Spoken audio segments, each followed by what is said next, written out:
اللہ خان رحمہ اللہ کے نام کی مناسبت سے اس کا نعمت العلوم بھی نام رہا، لیکن اس نام کو انہوں نے پسند نہیں کیا اور بعد میں یہ نام ختم ہو گیا۔ تو مدرسہ سراج العلوم کے بعد پھر جب یہاں پر عالمیت تک کی تعلیم ہونے لگی تو جامعہ سراج العلوم اس کا نام رکھا گیا۔ تو ہمارے دادا رحمہ اللہ کا ایک خواب تھا، جب انہوں نے قائم کیا اور ان کی زندگی میں یہاں صرف ثانویہ تک کی تعلیم ہوتی تھی، تو ان کا یہ خواب تھا کہ یہاں پر عالمیت تک کی تعلیم ہو، یہاں پر صحیح بخاری اور صحیح مسلم کا درس ہو، اور یہاں کے فارغین طلبہ کے سر کی دستار بندی ہو۔ آج ان کے اس خواب کو، ان کا یہ خواب ان کی زندگی میں تو پورا نہیں ہوا، لیکن ان کے اس حسین خواب کو ان کے ہونہار فرزند خطیب الاسلام علامہ عبدالرؤف رحمانی جھنڈا نگری رحمہ اللہ نے اپنی زندگی میں شرمندہ تعبیر کیا، اور اس خواب کی تعبیر ہمارے یہ بچے ہیں جو آج اپنے سروں پر یہ دستار فضیلت سجائے ہوئے ہمارے سامنے بیٹھے ہوئے ہیں۔ ہمارے دادا کے اس خواب کو پورا کیا خطیب الاسلام علامہ عبدالرؤف رحمانی رحمہ اللہ نے، اور آج یہ 40ویں مجلس ہے، اور ایک اتفاق ہی اس کو کہیے کہ 22 سال تک خطیب الاسلام علامہ جھنڈا نگری رحمہ اللہ نے اس مجلس کو آراستہ کیا، اس کو رونق بخشی، طلباء کے سروں پر دستار فضیلت سجائی گئی، اور اس کے بعد ختم بخاری کا آخری درس ہوا، اور پھر اس کے بعد یہ 22 سال ہوا ہے، یہ 44واں سال ہے۔ اس کے بعد اللہ نے مجھے توفیق دی، مجھے یہ سعادت بخشی کہ میں نے ان کے اس مدرسے کے، اس جامعے کے بارے گراں کو اپنے ناتواں کندھوں پر اٹھایا، اور ان کے ادھورے کاموں کی تکمیل کرنے کی اپنے حد تک کوشش کی، اور 22 سال انہوں نے اپنی زندگی میں اس کشتی کو، اس کشتی کے ناخدا کی حیثیت سے اس کو مجدار سے نکالنے میں کامیاب رہے، اور اب مزید 22 سال ہو گیا ہے جب اللہ تبارک و تعالیٰ نے مجھ ناچیز کو، مجھ ناتواں کو توفیق بخشی ہے۔ یعنی 1999 کے آخر میں خطیب الاسلام علامہ عبدالرؤف رحمانی رحمہ اللہ کی وفات ہوئی، جب دستار بندی طلبہ کی اس سال ہو چکی تھی، یعنی 22 سال مکمل ہو چکے تھے، اور 2000 سے لے کر کے 2022 تک پھر 22 سال ہو گئے ہیں، اور یہ 44ویں مجلس ہے جو اس طرح کی آراستہ کی جا رہی ہے۔ میری خواہش تھی کہ یہ مجلس بہت سادگی کے ساتھ مجلس مسجد میں ہو، اور چونکہ یہ قرآن و حدیث کی مجلس ہے، اس کے لیے سب سے موزوں جگہ اللہ کا گھر ہے، لیکن ہمارے طلبہ کا اصرار تھا کہ ہمیں کھلے میدان میں یہ مجلس منعقد کرنے کی اجازت دی جائے۔ پہلے میں نے معذرت کی، لیکن ان کے اصرار کے سامنے مجبور ہو گیا اور میں نے ہتھیار ڈال دیے، کیونکہ مجھے اس بات کا احساس تھا کہ یہ لمحہ ان کی زندگی میں صرف ایک بار آتا ہے، یہ لمحہ، یہ تاریخی لمحہ ان کی زندگی میں صرف ایک بار آتا ہے، صرف ایک بار اس طرح کی مجلس میں ان کے سروں پر دستار فضیلت سجائی جاتی ہے۔ تو ان کی خواہش ہے کہ ان کے ان سرپرستوں نے جنہوں نے ان کے لیے دینی تعلیم کا انتخاب کیا، جنہوں نے دینی تعلیم کے لیے جامعہ سراج العلوم کا انتخاب کیا، وہ بھی اپنی آنکھوں سے اپنے فرزندوں کو، اپنے سپوتوں کو اور اپنے لفتہائے جگر کو اپنے سروں پر دستار فضیلت سجائے ہوئے اپنی آنکھوں سے دیکھ سکیں۔ کتنے والدین ایسے ہیں جو اپنے یہ خواب لے کر کے اس دنیا سے چلے گئے اور اپنے بچوں کو دینی مدارس میں داخل تو کرایا، لیکن پھر اس کے بعد ان کو یہ پرمسرت موقع، پرمسرت لمحہ ان کی زندگی میں نہیں آیا کہ اپنے فرزندوں کو، اپنے لفتہائے جگر کو اپنے سروں پر دستار فضیلت سجائے ہوئے دیکھ سکیں۔ یہ ہمارے طلبہ بہت خوش نصیب ہیں، میں ان کو مبارکباد دینا چاہتا ہوں کہ انہوں نے ایک ایسی دنیا کا انتخاب کیا جس کے لیے، جس دنیا میں ان کے لیے دنیاوی اعتبار سے کوئی بہت زیادہ کشش نہیں ہے، لیکن اللہ کے ہاں اس دنیا کا وہ مقام ہے، جس راستہ کا انہوں نے انتخاب کیا ہے، اس کا اللہ کے ہاں وہ مقام ہے۔ اللہ تبارک و تعالیٰ نے قرآن پاک کے اندر بھی فرمایا ہے اور احادیث طیبہ کے اندر بھی فرمایا ہے، میں یرید اللہ بہ خیرا یفقہہ فی الدین۔ اللہ تبارک و تعالیٰ جس کے ساتھ کوئی نیکی اور بھلائی کا ارادہ کرتا ہے، اللہ تبارک و تعالیٰ جس کو کسی اونچے مقام پر پہنچانا چاہتا ہے، اس کو دین کی بصیرت عطا کرتا ہے، اس کو قرآن و حدیث کا علم عطا کرتا ہے۔ یہ ہمارے طلبہ بہت ہی خوش نصیب ہیں کہ اللہ تبارک و تعالیٰ نے ان کو یہ توفیق عطا کی کہ وہ دینی مدرسے میں پڑھ سکیں اور اس کے بعد دینی راستے کا انتخاب کر سکیں۔ اب یہ یہاں سے نکل کر کے جائیں گے، 2 منٹ میں اپنی بات ختم کرتا ہوں۔ اب یہ یہاں سے نکل کر کے جائیں گے بہت اللہ کی بہت وسیع دنیا ان کا استقبال کرے گی. اس دنیا میں ان کو بہت سے چیلنجوں کا سامنا کرنا پڑے گا. اس دنیا میں بہت سے فتنے ان کا راستہ روکیں گے، لیکن یہ قرآن و حدیث کے ہتھیار سے ان کا مقابلہ کریں گے. باطل طاقتیں اور اس کے بعد اسلام مخالف قوتیں ان کا راستہ روکیں گے. اسلام کے خلاف وہ اپنے تیروں کو آزمائیں گے، لیکن ہمیں اپنے شیروں سے یہ امید ہے کہ ان تیروں کا رخ موڑ دیں گے، ان باطل طاقتوں کے حوصلوں کو پست کر دیں گے، اور وہ جو علم اللہ تبارک و تعالیٰ نے انہیں دیا ہے قرآن اور حدیث کا،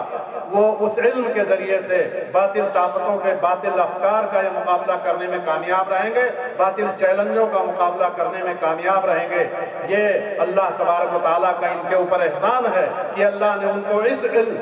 دینی علم سے نوازا ہے کہ جس علم کی بدولت وہ اسلام پر ہونے والے رقیق عملوں کا جواب دینے کی طاقت رکھتے ہیں. ان کے اندر زبان ہے، ان کے دل میں علم ہے، ان کے سینے روشن ہیں دینی علوم سے، تو دنیا کی باطل طاقتوں کا جو اسلام کے خلاف نبرد آزما ہے ان کا یہ مقابلہ کر سکیں گے. آج آپ جانتے ہیں کہ پوری دنیا مسلمانوں کے خلاف ہے، پوری دنیا یک زبان ہو کر کے مسلمانوں کے خلاف ہے. اسلامو فوبیا کا بہت بڑا سیلاب ہے، اسلامو فوبیا کا، جو اسلامی دنیا پر نہیں بلکہ مسلمانوں پر، اسلامی تہذیب پر، اسلامی تشخص پر حملہ آور ہے. وہ اسلامی فوبیا آج یورپ میں بھی تسلیم کیا گیا، بین الاقوامی سطح پر تسلیم کیا گیا، اقوام متحدہ میں تسلیم کیا گیا کہ اسلامو فوبیا نام کی چیز ہے مسلمانوں کو ختم کرنے کی، مسلمانوں کی تہذیب کو مٹانے کی، مسلمانوں کی معاشرت پر حملہ کرنے کی.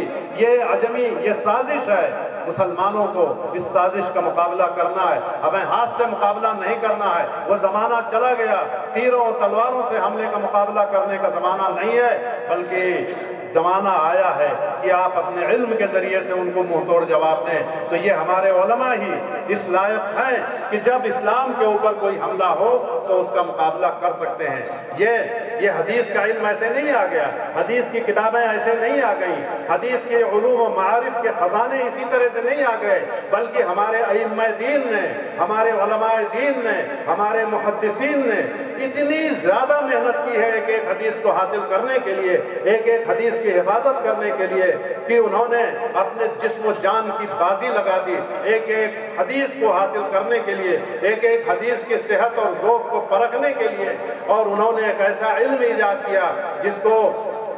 علم اسماء الرجال کہتے ہیں یا فن جرح و تعدیل کہتے ہیں. یہ فن جرح و تعدیل ایک ایسا اسلامی علم ہے، میں آپ لوگوں کی معلومات کے لیے بتانا چاہتا ہوں کہ دنیا آج تک اس طرح کا کوئی علم، اس طرح کا کوئی فن اس کے مقابلے میں پیش کرنے میں کامیاب نہیں ہوئی ہے.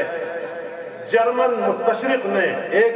مستشرق نے اس بات کا برملا اعتراف کیا کہ مسلمانوں نے فن اسماء الرجال جو بنایا ہے، مسلمانوں نے جو جرح و تعدیل کا فن جو ایجاد کیا ہے، اس کے ایجاد کا صحرا مسلمانوں کے سر ہے. پوری دنیا میں کوئی قوم ایسی نہیں ہے کہ مسلمانوں کی اس خوبی اور صفت کا مقابلہ کر سکے. یہ جرمن مستشرقین نے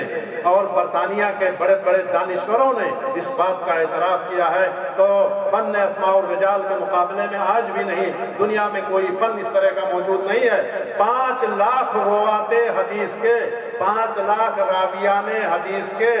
زندگی کے حالات محدثین نے جمع کر دیے ہیں. اور ایک بات آپ کو بتاؤں، کہا جاتا ہے کہ ایک مثل ہے عربی میں، قد یصدق الکذوب، جو زندگی بھر کا جھوٹا مشہور ہو وہ بھی کبھی کبھی سچ بول دیتا ہے، تو آپ اس کی سچ بات مان لیتے ہیں. ایک آدمی جھوٹا مشہور ہے لیکن کبھی کوئی بات کوئی خبر لاتا ہے سچی، تو باوجود اس کے کہ بہت بڑا جھوٹا مشہور ہے، آپ اس کی خبر پر اعتبار کر لیتے ہیں اور اس کے مطابق اپنا کام کرتے ہیں، اپنا لائحہ ترتیب دیتے ہیں. محدثین کا اصول کیا تھا کہ جو زندگی بھر کا سچا ہو، ایک بار اگر اس سے جھوٹی بات ثابت ہو جائے تو اس کے سارے اقوال کو مسترد کر دیا جاتا ہے. اتنا سخت اصول. امام بخاری رحمۃ اللہ علیہ، صحیح بخاری کا درس ہوا، آخری حدیث پڑھی گئی. امام بخاری رحمۃ اللہ علیہ نے ایک آدمی سے، ایک راوی سے 80,000 حدیثیں لی تھی. کتنی؟ بخاری شریف میں صرف 7,000 حدیثیں ہیں. اور حسب مقررات 4000 حدیثیں ہیں یا کچھ کم و بیش. اور امام بخاری رحمۃ اللہ علیہ 1,00,000 حدیثوں کے حافظ تھے. خود ان کا بیان ہے کہ احفظ 100,000 حدیث صحیح، مجھے 1,00,000 صحیح حدیثیں زبانی یاد ہیں، ان کا میں حافظ ہوں. اور ان حدیثوں میں سے انہوں نے انتخاب کر کے 7,000 حدیثوں کو بخاری میں جمع کیا. تو امام بخاری نے ایک راوی سے 80,000 حدیثیں حاصل کی تھی. وہ ان کا بہت بڑا سرمایہ تھا. لیکن ایک بار پتہ چلا کہ اس کے حافظے نے خطا کر دی یا اس کا کوئی جھوٹ سامنے آ گیا، تو بجائے اس کے کہ جس حدیث کے معاملے میں ان کی روایت غلط ثابت ہوئی ہو اس کو وہ چھوڑ دیتے. اس سے لی ہوئی 80,000 حدیثیں امام بخاری نے چھوڑ دی اور دفتر بےمعنی قرار دے دیا کہ اس میں ایک راوی ایسا ہے کہ جس کا جھوٹ ایک حدیث میں ثابت ہو چکا ہے. ایک راوی، ایک محدث کا واقعہ ہے کہ ایک جگہ گئے، بہت لمبا سینکڑوں میل کا سفر کر کے ایک شیخ کے پاس گئے حدیث حاصل کرنے کے لیے. اور اس شیخ کے پاس پہنچے تو وہ ان کا گھوڑا رسی توڑا کر کے بھاگ گیا تھا. تو وہ ایک کوبڑا لے کر کے، جس میں وہ گھوڑا کھاتا تھا، اس میں چنا بھگو کر کے گھوڑے کو کھلایا جاتا تھا. وہ خالی کوبڑا لے کر کے گھوڑے کو بلا رہے تھے. گھوڑا اپنا چارہ اور اپنا توبڑا، اپنا برتن پہچانتا تھا. بھاگا ہوا آیا، توبڑا دیکھ کر کے کہ اس کو چنا ملے گا. ان شیخ نے دیکھا کہ اس میں تو کچھ بھی نہیں ہے. اور گھوڑا آیا، گھوڑا دیکھ کر کے مایوس ہو گیا، لوٹ گیا. لیکن اس شیخ نے جو سینکڑوں میل کا سفر طے کر کے گئے تھے حدیث حاصل کرنے کے لیے، ان کی حدیثوں کو، ساری حدیثوں کو چھوڑ دیا. کہا جو جانور کو دھوکہ دے سکتا ہے، جو بے زبان جانور کو دھوکہ دے سکتا ہے، وہ انسانوں کو کیوں نہیں دیکھا دے گا. اور اس کی ساری حدیثوں کو چھوڑ دیا. بے مثال، بے حساب مثالیں اس طرح کی ہیں کہ محدثین نے حدیثوں کو چھاننے پھٹکنے میں اور ان کے لیے اعلیٰ معیار قائم کرنے میں کتنی تگ و دو کی، کتنی جانفشانی کی. ابھی نشست کے دوسرے حصے میں میں کچھ منٹ خطاب کروں گا انشاءاللہ اجلاس عام کے دوسرے حصے میں. تو میں ان محدثین میں سے بعض کی کاوشوں کو آپ کے سامنے رکھوں گا جو ہمارے عامت الناس لوگوں کے لیے، علماء کے لیے اور سارے لوگوں کے لیے اس میں ایک بہت بڑا درس عبرت ہے. عظیمت کا بہت بڑا سامان ہے جو محدثین نے کس طرح سے ان حدیثوں کی حفاظت کی. امام بخاری رحمۃ اللہ علیہ ہوں، امام مسلم رحمۃ اللہ علیہ ہوں، امام ابو داؤد رحمۃ اللہ علیہ ہوں، امام نسائی ہوں، اور اس طرح سے جو صحاح ستہ کے جو محدثین ہیں اور جو مصنفین ہیں ان کی کتابوں کو آپ دیکھیے. اس کے علاوہ بھی صحیح حدیثوں کے جو مصنفین ہیں، موطا امام مالک، تو امام مالک رحمۃ اللہ علیہ، امام شافعی رحمۃ اللہ علیہ، انہوں نے حدیثوں کے لیے کیا کیا قربانیاں نہیں دیں، حدیثوں کی حفاظت کے لیے کیا کیا کیسے کیسے سفر نہیں کیے.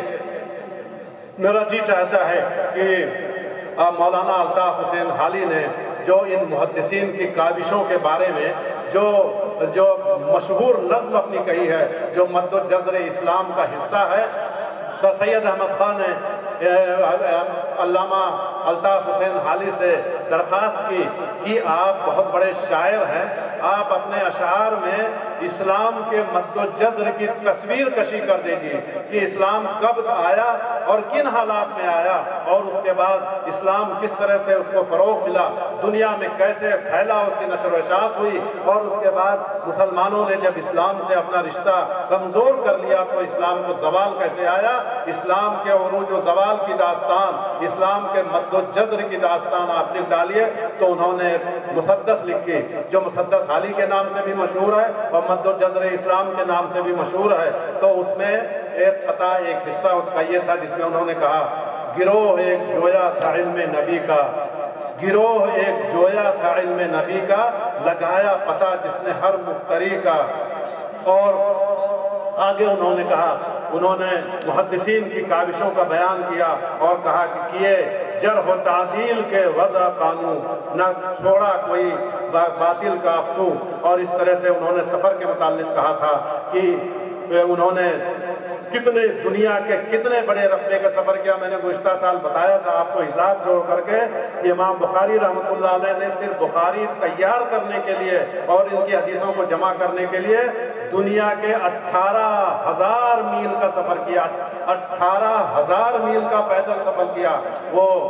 وہاں کے رہنے والے تھے بخارا کے، بخارا سے نکلے تاشقند گئے اور اس کے بعد اقصی شرق کا علاقہ طے کرتے ہوئے بصرہ اور کوفہ، مکہ، مدینہ، قاہرہ، مصر اور اس کے بعد قیروان اور کہاں کہاں نہیں گئے اور واپس آئے دمشق سے ہوتے ہوئے، کہاں سے پھر جا کر کے واپس گئے 18,000 میل کا سفر کر کے 16 سال میں بخاری شریف کی انہوں نے تصنیف کی، ہر حدیث کے لیے تازہ وضو کیا، 2 رکعت نماز پڑھی، یہ سب باتیں آپ جانتے ہیں۔ تو ہمارے محدثین کی کاوشوں کا نتیجہ ہے کہ آج یہ علوم کے خزانے، علوم و معارف کے خزانے، یہ کتابیں، یہ بخاری و مسلم اور یہ صحیح ستہ، یہ سب ہمارے سامنے موجود ہیں اور یہ مدارس جو ہیں یہ ان کی حفاظت کا سامان کر رہے ہیں۔ ان کے یہ مدارس کے ان کمروں کو آپ معمولی نہ سمجھیے، یہ دین کے قلعے ہیں، یہاں پر دین کے حفاظت کا سامان کیا جاتا ہے اور ان قلعوں کے سپاہی یہ پگڑی باندھے ہوئے جو آپ کے سامنے بیٹھے ہیں، یہ ان قلعوں کے سپاہی ہیں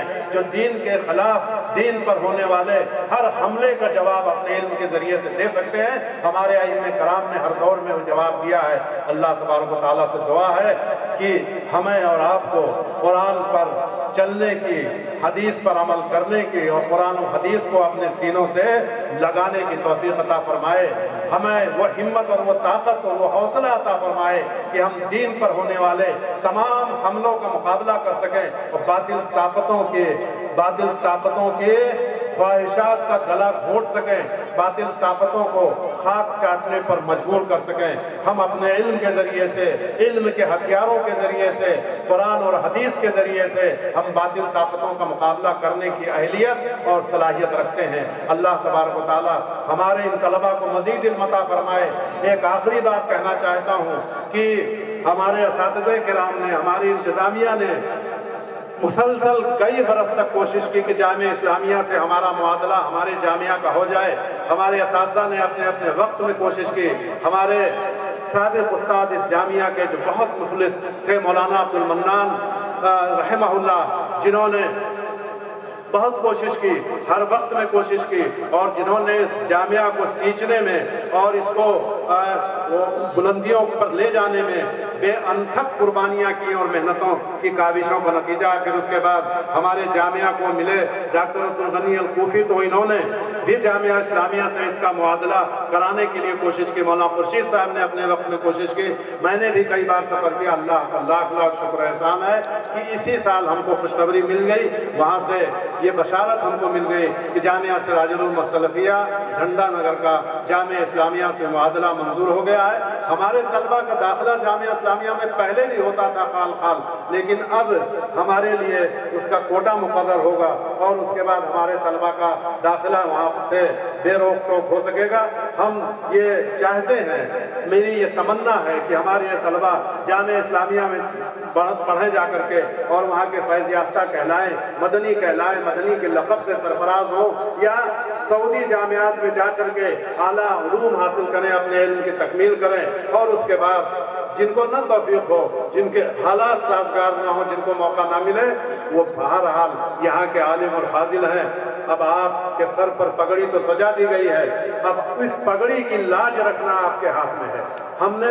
ہمارے اساتذہ نے آپ کو درس دیا، ہم نے جو کچھ اللہ نے ہم کو توفیق دی، یہاں پر آپ کے آرام و راحت کا انتظام کیا، آپ کے لیے بہتر سے بہتر اپنی توفیق کے مطابق ہم نے کام کیا، لیکن باقی اب آپ یہاں سے فارغ ہو کر کے جا رہے ہیں۔ آپ کے ہاتھ میں ہے کہ آپ مدرسے کا نام روشن کریں یا آپ اپنے کرتوتوں سے، اللہ نہ کرے کہ ایسا ہو، جامعہ کی بدنامی کا باعث بنے۔ آپ ایسا کام کریں، اپنے علم کا وہ سکہ بٹھائیں، آپ دنیا میں نکلیں تو اس طرح سے اتنی اونچی سطح سے بات کریں کہ لوگ آپ کے ایک عالم ہونے کی حیثیت سے، ایک فاضل ہونے کی حیثیت سے آپ کا احترام کرنے پر مجبور ہوں۔ آپ جب عملی دنیا میں اب جائیں گے تو سارے لوگ آپ کی عزت کریں گے، بشرطے کہ آپ عالمانہ شان کے ساتھ رہیں، آپ عالمانہ وقار کا خیال کریں تو سارے لوگ آپ کی عزت کرنے پر مجبور ہوں گے۔ لیکن اگر اللہ نہ کرے آپ نے ایسا نہ کیا، آپ نے جامعہ کے وقار کا، اپنی شان کا خیال نہ رکھا، اپنے علم کا خیال نہ رکھا، ان علوم کا خیال نہ رکھا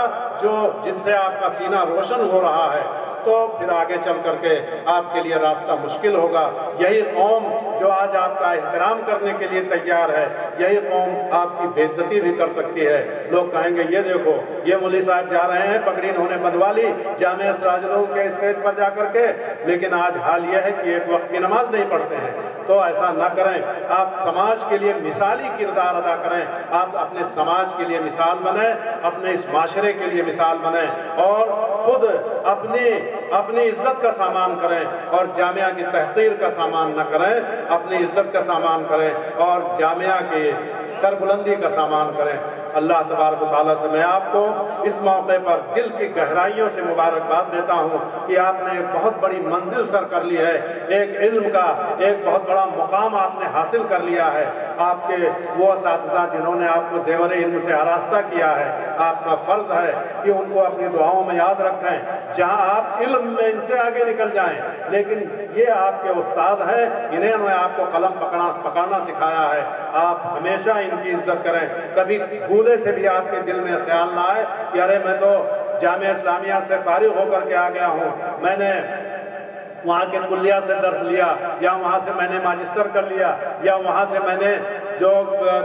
دکتورا کر لیا، اور ہمارے اساتذہ تو ابھی جامعہ سراج العلوم کے فارغ ہیں، سراجی ہیں یا سلفی ہیں جامعہ، اور ہم نے اس سے زیادہ ڈگری حاصل کر لی۔ استاد ہمیشہ استاد رہے گا، آپ کتنا ہی ترقی کر جائیں۔ اور ایک بات اور ہے، دنیا میں کسی کی ترقی سے کسی کو حسد ہو سکتا ہے، لیکن دو رشتہ ایسا ہے کہ کبھی حسد نہیں ہوتا۔ ایک بیٹے کی ترقی سے باپ کو کبھی حسد نہیں ہوگا، اس کا تجربہ ہم میں سے سب کو ہوگا، اور دوسرا شاگرد کی ترقی سے کبھی استاد کو حسد نہیں ہو سکتا ہے۔ شاگرد جتنی بھی ترقی کرے گا استاد کو اتنی ہی زیادہ خوشی ہوگی، لیکن شرط یہ ہے کہ آپ زندگی بھر ہمیشہ اپنے اس اساتذہ کا احترام کریں، اساتذہ کی عزت کریں، دل میں یہ بات ہمیشہ بٹھا کے رکھیں کہ یہی اساتذہ ہیں جنہوں نے ہمیں قلم پکڑنا سکھایا، یہی اساتذہ ہیں جنہوں نے ہمیں بخاری اور مسلم کا درس دیا، یہی اساتذہ ہیں جنہوں نے ہمارے سینوں کو علم کی دولت سے روشن کیا۔ اللہ تبارک و تعالیٰ سے دعا ہے کہ آپ کو شاد و آباد رکھے اور آپ کے آنے والی منزلیں آسان کرے، اور آپ اس جامعہ کے لیے نیک نامی کا باعث ہوں۔ وآخر دعوانا ان الحمد للہ رب العالمین۔